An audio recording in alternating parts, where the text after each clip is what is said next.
சீனாவின் ஆதிக்கத்தை காலி செய்யும் இந்தியா. ரெடியாகும் புதிய பிரம்மாண்ட பிளான். இதுல இவ்வளவு இருக்கா?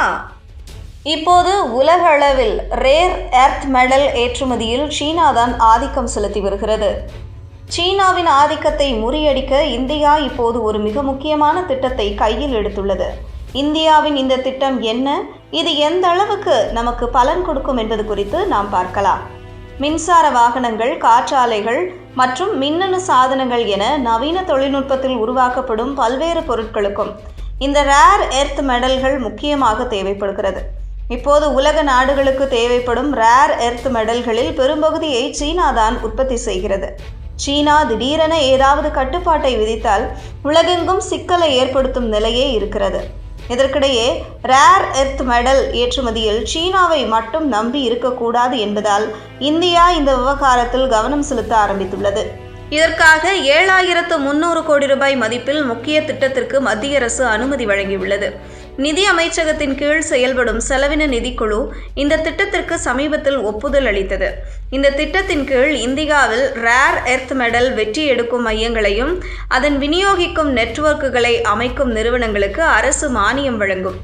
ஒப்புதல் அளிக்கப்பட்டுள்ள 7,300 கோடி ரூபாயில் மூலதன செலவுகளுக்காக 6,500 கோடி ரூபாய் ஒதுக்கப்படும்.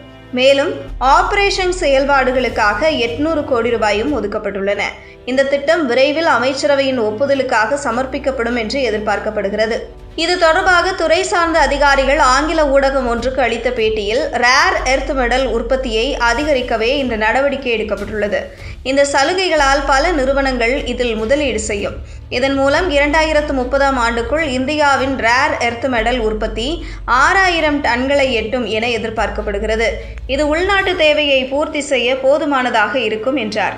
உள்நாட்டு உற்பத்தியை அதிகரிக்க நிதி சலுகைகளை மத்திய அரசு கொண்டுவர உள்ளதாக சமீபத்தில் தான் மத்திய உருக்கு மற்றும் கனரக தொழில்கள் துறை அமைச்சர் HD குமாரசாமி தெரிவித்திருந்தார்.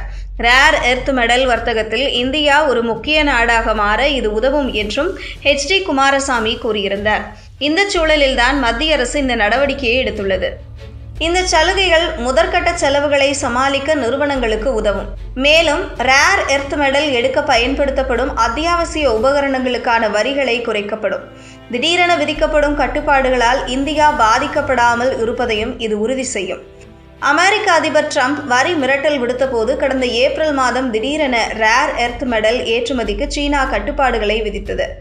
சிறப்பு ஏற்றுமதி உரிமங்கள் இருந்தால் மட்டுமே ஏற்றுமதி செய்ய முடியும் என கூறிவிட்டது. இது இந்தியா உள்பட உலகமெங்கும் வாகன தொழில்துறை முடங்கும் சூழல் ஏற்பட்டது. மீண்டும் அதுபோன்ற நிலை ஏற்படக்கூடாது என்பதற்காகவே சீனா இந்த நடவடிக்கையை எடுக்கிறது.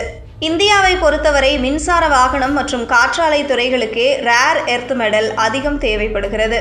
2025இல் 4,010 metric ton rare earth metal தேவைப்படுகிறது. 2030ஆம் ஆண்டுக்குள் மொத்த தேவை 6,000 முதல் 8,220 மெட்ரிக் டன்களாக உயரும் என எதிர்பார்க்கப்படுகிறது.